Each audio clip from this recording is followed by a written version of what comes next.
Ова е резултатот од повеќегодишната попустлива политика на власта, но и безобразното насување на Бугарија кон Македонија. Гневот кон политичарите од двете држави се претвори во омраза кон целен народ, во овој случај бугарскиот, вообичаено гостопримливата македонска публика, синоќа не издржа и го истори својот револт, кој многумина го протолкува како омраза. Новинарот Бранко Геровски во колумна пишува дека ова е резултатот од она што со години го спроведуваат политичарите од двете земји, но и оние европските. Ртат никулците на омразата што ги посеа неодговорните политичари, и тие во Софија, но и тие во Скопје, и тие што лекомислено ставија подпис на договорот за добрососедство, оставајќи ги главните прашања отворени, но и тие што оспоруваат на македонскиот идентитет, го воздигнаа на ниво на приоритет на една агресивна недобрососедска политика, и тие во Брисел што ги охрабрија Скопје и Софија да преговараат, а потоа кукавички застанаа на страната на посилниот и дозволија уцените да станат составен дел од рамката за преговорите за членство на Македонија во Европската унија. За експертите публиката со овој потек неверојатно не сакаше да ги навреди бугарите и нивната химна, туку да испрати јасна и директна порака кон политичарите од двете земји.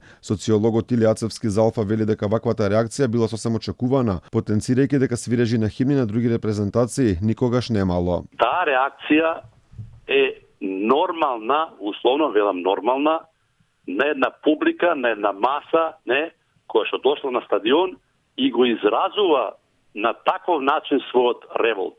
Кога играла репрезентациите на Србија и Македонија, изгледот на таа публика било нешто сосема друго. Или во однос да речеме на Македонија и Албанија и така натаму. Една голема порака во тоа и воопшто према Бугарија, не? Ваквиот потек на публиката на стадионот Тодор Проевски беше причина за нови бугарски провокации, сега од нивниот поранешен репрезентативец Станислав Ангелов, кој ни испрати нова серија навреди дека нашите баби и дедовци биле бугари. Мене лично ми е странно как може да освиркваш химна на... Мене ми е чудно како може да изсвиркуваш химната на бабата и дедоти. Чудна е таа работа, но пропагандата е многу тешка. Реагираше и бугарската политичка елита. Поранешниот премиер Бојко Борисов ни порача дека македонците покажале дека не ги разбирале европските вредности.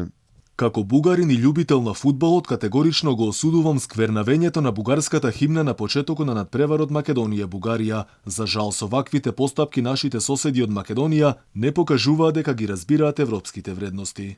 Инаку македонските граѓани веќе подолг период изразуваат големо незадоволство од политиките кон Бугарија, а според анкета спроведена од Конрад Аденауер, 44% од македонците на бугарите гледат како најголеми непријатели, а дури 57% се против францускиот предлог, кој македонската власт го прифати.